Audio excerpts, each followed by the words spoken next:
तो नहीं कह सकती थी कि मेरे बाप ने चोरी करके पैसा मेरे नाम पे किया था, प्रॉपर्टी ली थी।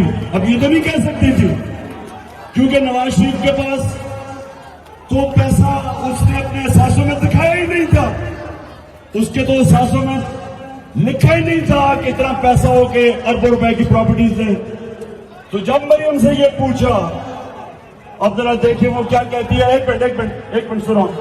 अच्छा मेरी बहनों, आपने अब खास तौर पे उसकी शक्ल देखनी है जब वो कह रही है, अब वो ये कहेगी कि अब बाप का तो नहीं नाम ले सकती थी, तो कहती मेरे दादा बहुत अमीर आदमी थे, उन दिनों के पैसा है। अब उसे क्यों कहा दादा, अपनी तरफ से बड़ी अक्लमंद हो रही थी कि दादा तो अल्लाह को प्यारी हो चुकी है, तो उससे तो किसने नहीं पूछना।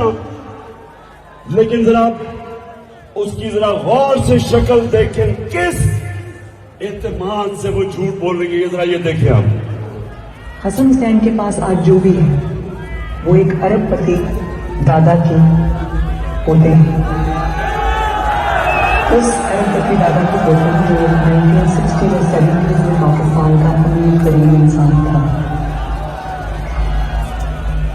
ये जो एसेट्स है, ये जो बिजनेस के लिए पैसा है, ये सारा दादा से डायरेक्टली बच्चों को ट्रांसफर हुआ। सुन लिया कि दादा अरबोपति हमारा दादा, अब तो वो दुनिया में है नहीं, लेकिन वो खुद ही बता देता मैं कितना अरबोपति हूं।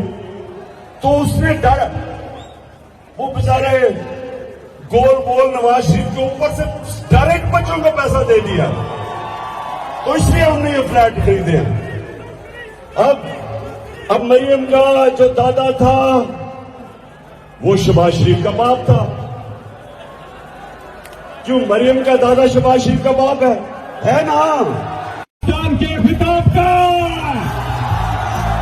अब से कुछ ही देर के बाद पाकिस्तान की आन इमरान खान खिताब करेंगे, लेकिन इससे पहले उनसे पहले